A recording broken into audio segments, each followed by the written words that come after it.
Des annonces populistes pour faire oublier aux Algériennes et aux Algériens les conditions très étranges, extravagantes, voire scandaleuses et humiliantes de la libération de Boualem Sansal. Les annonces qui ont été faites ou l'objectif des annonces qui ont été faites hier par le Conseil des ministres présidé par Abdelmajid. Abdelmajid Tebboune a présidé un Conseil des ministres au cours duquel il a fait des annonces, où il a fait des promesses. Là, c'est l'Algérie, la nouvelle Algérie de Tebboune, c'est les 1001 promesses. Que des promesses. Tebboune a demandé une augmentation du salaire minimum garanti, il a demandé la valorisation de l'allocation chômage, encore on va dépenser de l'argent, créer 11 nouvelles wilayas. En réalité, ce Conseil des ministres, on ne peut pas l'isoler en libération de Boualem Sansal. Des annonces dans un pays où les ressources financières sont en baisse, où les réserves de change sont en baisse, où nous dépendons à plus de 95% du pétrole et du gaz et les recettes du pétrole et du gaz sont en baisse. Il fait claquer les caisses de l'État. Il fait craquer les classes de l'État, il joue le flambeur, le président flambeur, il promet aux Algériens et aux Algériens des choses qui n'ont pas de sens, irréalistes. Comment on va financer une augmentation d'allocation de chômage? On aura, je rappelle, un déficit budgétaire pour l'année 2026 qui va dépasser les 73 milliards de dollars. Faut dire la vérité, le pays manque d'argent, on va pas le mentir. Eh ben non. On le cache, etc. Tout le monde le cache. Ils ont rien à cirer, mais vraiment rien à cirer des équilibres financiers du pays. Des annonces populistes pour faire oublier aux Algériennes et aux Algériens les conditions très étranges, extravagantes, voire scandaleuses et humiliantes pour le régime Tebboune de la libération de Boualem Sansal. Voilà comment on peut résumer en un titre les annonces qui ont été faites ou l'objectif des annonces qui ont été faites hier par le Conseil des ministres présidé par Abdelmajid Tebboune. Hier, le 17 novembre 2025, Abdelmajid Tebboune a présidé un Conseil des ministres au cours duquel il a fait des annonces, où il a fait des promesses. Classe, l'Algérie, la nouvelle Algérie de Tebboune, c'est les 1001 promesses. Que des promesses. Alors hier, Tebboune a demandé une augmentation du salaire minimum garanti. Il a demandé la valorisation de l'allocation chômage, que touche pratiquement plus de 2 millions de chômeurs depuis maintenant 2022. Encore on va dépenser de l'argent, créer 11 nouvelles wilayas. En réalité, ce Conseil des ministres, on ne peut pas l'isoler ou ne pas le lier à ce qui s'est passé avec la libération de Boualem Sansal. C'est un Conseil des ministres très très bizarre, mais vraiment très très bizarre. Des annonces dans un pays où les ressources financières sont en baisse, où les réserves de change sont en baisse, où nous dépendons à plus de 95% du pétrole et du gaz et les recettes du pétrole et du gaz sont en baisse, où les chiffres de la fiscalité des hydrocarbures démontrent que les recettes fiscales provenant de la vente et de l'exportation du pétrole et du gaz sont en baisse. Il fait claquer les caisses de l'État. Il fait craquer les classes de l'État, il joue le flambeur, le président flambeur, il promet aux Algériens et aux Algériens des choses qui n'ont pas de sens, irréalistes. Comment on va financer une augmentation d'allocation de chômage? Comment? Kifesh? Déjà l'a augmenté une première fois. C'est quand même incroyable, c'est étonnant, mais vraiment c'est étonnant. On est à plus de 2 millions de personnes qui touchent cette allocation de 15 000 dinars. C'est le dernier chiffre. On a dépassé pour la financer plus de 3 milliards de dollars. On est à plus de 2 millions, presque 200 000 personnes qui la touchent, qui bénéficient de cette allocation de chômage. C'est énorme. Et il faut la financer. Je rappelle que cette allocation de chômage, elle ne rapporte rien à l'économie nationale. Ce sont des chômeurs qui touchent leur argent pendant 6 mois, renouvelable je crois une seule fois, on en parlera plus tard, on fera une émission pour comprendre la technicité de ce problème. Ça n'a aucun sens. Ça n'a absolument aucun sens. Elle a déjà été augmentée une première fois. Là, elle va augmenter une deuxième fois.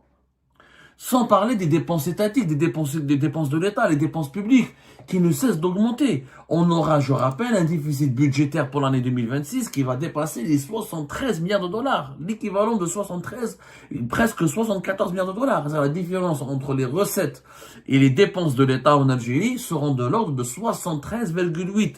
L'équivalent de presque 74 milliards de dollars. C'est énorme. Le pays manque d'argent. Faut dire la vérité, le pays manque d'argent, on va pas le mentir. On va pas mentir aux Algériennes et aux Algériens, on va pas le cacher. Eh ben non, ouais, on le cache, etc. Tout le monde le cache. Rien à, voilà, ils ont rien à cirer, mais vraiment rien à cirer des équilibres financiers du pays. Voilà, on augmente, on dépense 10 milliards de dollars par là, 10 milliards de dollars par-ci, etc. C'est énorme. Mais je sais pas si on est conscient, si nos compatriotes sont conscients un petit peu de ce qui se passe en ce moment dans leur pays. On est en train de gaspiller un argent fou. Mais je vous assure qu'on est en train de gaspiller, de vraiment, c'est dans des mesures coûteuses et inefficaces. Il y a eu des rapports de la Cour des comptes qui ont dit que depuis qu'on a instauré la loi à l'allocation chômage en 2022, il n'y a rien qui a changé. Le taux de chômage n'a pas du tout baissé. L'insertion des chômeurs n'a pas du tout baissé. Il y a eu pratiquement plus de 40 depuis 2022, on a dépassé les 4 millions de chômeurs. Cette allocation chômage, elle a permis effectivement d'identifier le nombre des chômeurs. Tout le monde se sont déclarés pour se sont rapprochés des services de l'Agence nationale de l'emploi pour bénéficier de cette allocation. Du coup, les chiffres du chômage ne sont même pas révélés, ne sont même pas rendus publics. Les placements des chômeurs sont vraiment très insuffisants, voire insignifiants. C'est énorme. Mais vraiment, c'est énorme comme ce que nous dépensons comme argent sur des dépenses qui ne rapportent aucun retour sur investissement, même pas des investissements, qui ne rapportent aucune valeur ajoutée, encore une fois. Sincèrement, je ne sais pas qu'est-ce qui se passe. Je sais qu'est-ce qui se passe. Je ne comprends pas l'esprit. Je ne comprends pas l'esprit des dirigeants algériens. Comment ils se rendent pas compte que nous sommes en train d'aller vers une catastrophe économique. Nous sommes en train d'aller vers une catastrophe économique. Là, le dinar s'effondre. Tous nos compatriotes le voient bien au niveau des marchés parallèles. La valeur du dinar, elle est en train de connaître une dégringolade incessante de 2019 à 2025. Elle a chuté de plus de 40%. De la fin de l'année 2019 jusqu'à la fin de l'année 2025, de plus de 33%. On a sorti des chiffres, on a montré des graphiques, etc. Le pouvoir d'achat des Algériens et des Algériens, il est en baisse. Et nous avons maintenant Abdelmajid Tebboune qui dit aux Algériens et aux Algériens, voilà, ne vous inquiétez pas, je vais augmenter le salaire minimum. Avec quoi tu vas l'augmenter? Tu vas utiliser la planche à billets. Tu vas encore une fois imprimer 10 dinars. Encore une fois, un principe d'économie très clair.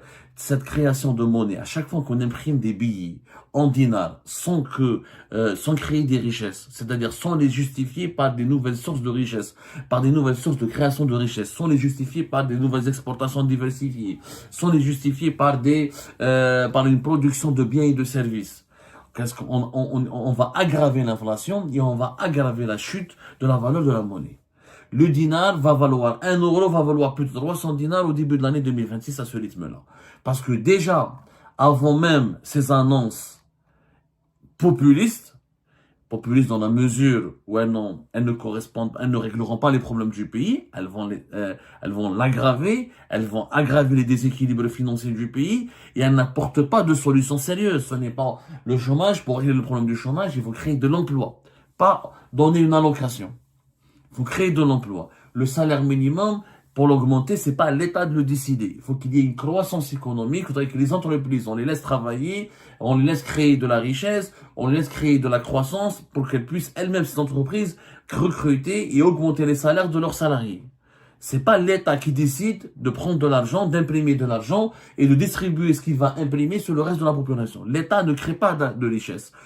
Les entités qui créent de la richesse dans un pays, ce sont les entreprises. Or, l'État ne crée pas de richesse. Et le régime algérien ne veut pas le comprendre. Il a du mal à le comprendre, il n'a pas envie de le comprendre. Alors qu'il le sait, que on est en train d'imprimer une richesse virtuelle qui n'a pas de sens, qui n'a aucun sens sur le plan économique. C'est une impression, on est dans l'impression monétaire. Allez, imprime des billets et donne-les aux Algériens. Quand tu vas leur donner aux Algériens, quand ils vont aller les dépenser, ça va aggraver l'inflation puisque il n'y a pas de biens et de services qui sont suffisamment produit en quantité suffisante pour répondre à la nouvelle quantité monétaire qui sera utilisée dans le marché. Quand je mets 1 milliard sur le marché, si ce milliard c'est dans le marché, il n'y a pas une production de biens et de services qui est de l'équivalent de ce 1 milliard, il y a un déséquilibre. Il y a plus de monnaie que de biens et de services. Du coup, les biens et les services, leurs prix vont augmenter. Et comme cette monnaie, elle est imprimée sans qu'il y ait une production de richesse et une croissance économique, quand on va la comparer, quand on va l'échanger face à contre des devises étrangères, sa valeur, elle va baisser. Donc, on est en train de clochardiser le dinar. On est en train de clochardiser l'économie algérienne. Pourquoi, Abdelmajid Tebboune a fait cela? Ne me dites pas qu'il n'y a pas d'ordre. Je vous le dis de source sûre. Il y a eu la libération de Boualem Sansal le 12 novembre dernier a suscité une onde de choc à travers l'Algérie. Les Algériens et Algériens n'étaient pas contre la libération de Boualem Sansal, mais ils étaient choqués par le double discours, par le changement de veste, on va dire, et le changement de temps du régime algérien, de leur État, de leur président. En bout de 48 heures, nous avons un président algérien qui répond aux sollicitations d'un président d'une puissance étrangère qui est l'Allemagne. Donc, au bout de 48 heures, nous avons un bonhomme qui a été diabolisé, insulté, considéré comme des traîtres, considéré comme un agent de puissance étrangère, comme un agent du sionisme d'Israël, détesté. On a traîné un bonhomme Sansal dans la boue pendant plus d'une année. On l'a sali, on a fait de lui l'ennemi, l'incarnation du diable qui menace la sécurité nationale et l'intégrité territoriale du pays. Et une année plus tard, au bout de 48 heures, il est libéré parce qu'il y a un président d'une puissance étrangère qui l'a demandé à Tebboune pour négocier un deal. Donc, il y a le discours de la souveraineté nationale, du pays qui ne subit pas de diktat, du pays qui est souverain, aucune puissance ne peut contraindre l'Algérie à faire quoi que ce soit. C'est un discours mensonger. Les Algériens et les Algériens n'ont pas été choqués par la libération de Boualem Sansal. Ils ont été choqués par le mensonge, et l'hypocrisie de leurs autorités, de leurs dirigeants. Quand pendant une année, dans l'affaire Boualem Sansal, on leur disait, voilà, nous sommes un pays puissant, on ne subit pas la pression, on ne le remettra jamais à l'ancienne puissance colonisatrice, la France, on ne va jamais céder au lobby étranger, aucune puissance ne va nous dicter notre ligne de conduite. À la fin, effectivement, on ne l'a pas remis à la France, mais on l'a remis à son partenaire et son voisin, l'Allemagne. Dans des conditions qui n'ont jamais été expliquées ni justifiées auprès de la population. Il est malade, mais ouais, beaucoup de malades dans les prisons algériennes. Et puis, d'un côté, vous dites que nous avons le meilleur système de santé en Afrique, et de l'autre côté, vous libérez un écrivain algérien, qui est algérien avant d'être français, qui est certes célèbre, qui est devenu l'ambassadeur des détenus politiques dans le pays, mais qui va être soigné en Allemagne. Et donc, pourquoi au moment où Abdelmajid Tebboune se soigne lui aussi en Allemagne? Donc, il y a eu trop de mensonges scandaleux dans cette histoire. Et le peuple algérien a été choqué. Il a été choqué par, encore une fois, le mensonge et l'hypocrisie et la faiblesse de ce régime qui l'opprime, qui le persécute et qui, face à des puissances étrangères, il se montre très faible, il se montre très lunatique, il se montre très instable, et il se montre très faiblard. C'est ça la vérité, faiblard, mais à quinche. Et donc, les institutions algériennes n'ont pas de sens, elles n'ont pas d'existence. La justice n'existe pas. Et tout, on entre en prison avec un coup de téléphone et on sort de prison avec un autre coup de téléphone. Tout est conditionné par des pourparlers ou par des négociations avec des puissances étrangères. C'est pas un pays. C'est pas un pays sérieux. Donc les Algériens et les Algériens ont été choqués pour soulager, pour détourner l'attention de la population algérienne, pour relativiser l'impact de l'onde de choc ou limiter les dégâts de l'onde de choc qui a été provoquée au sein de la population algérienne par le scénario de la libération. Encore une fois, c'est pas la libération de Boualem Sansal, c'est son scénario qui a choqué la population algérienne. Ils se demandent dans quel pays ils vivent. Donc, et en plus, ça démontre qu'avoir un passeport algérien, ça ne vaut rien.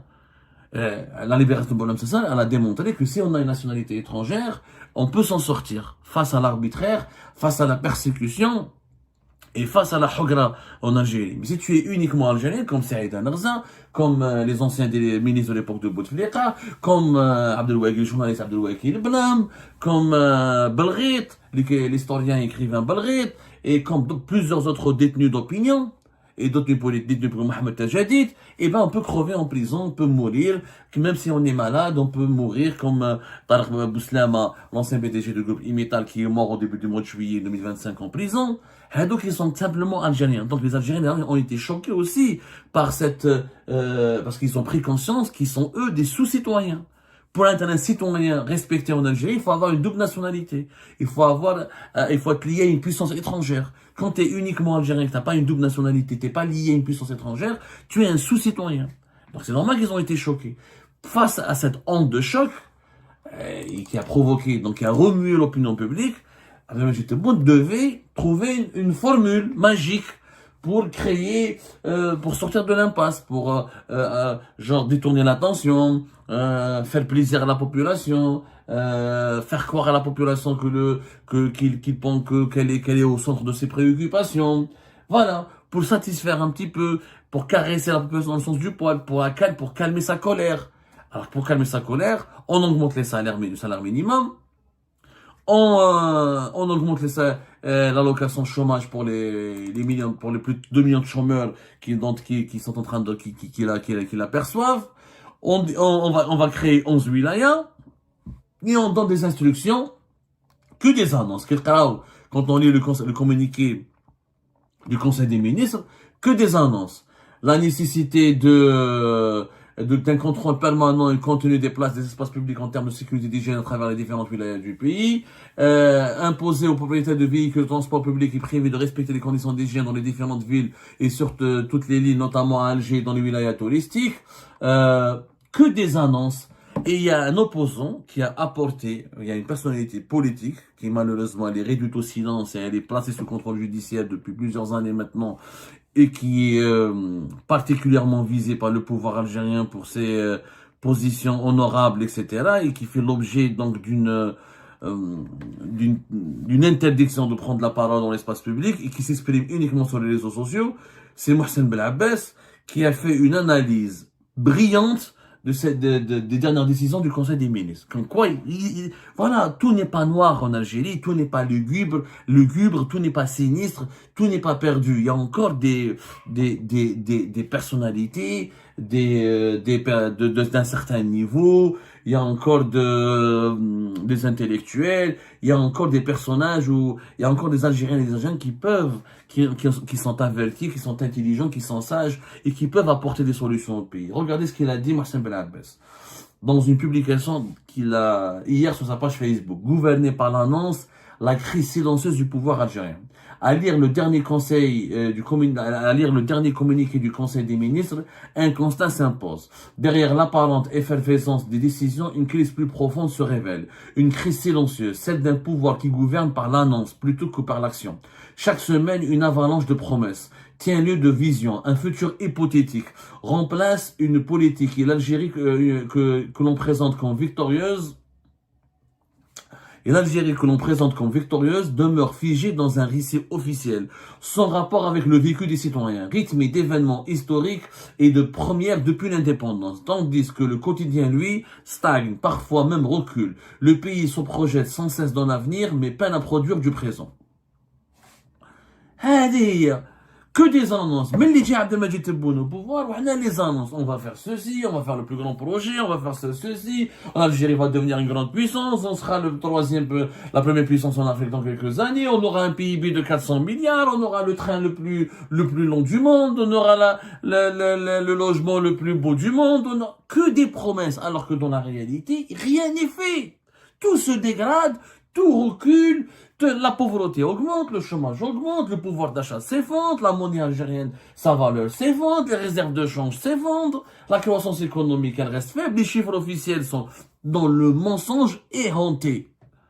Jusqu'à quand? On gouverne par l'annonce. On fait des annonces spectaculaires qui frappent l'esprit. On pense, parce que les dirigeants algériens ont du mépris pour leur population. Tebboune pense que la majorité des Algériens et des Algériens sont idiots.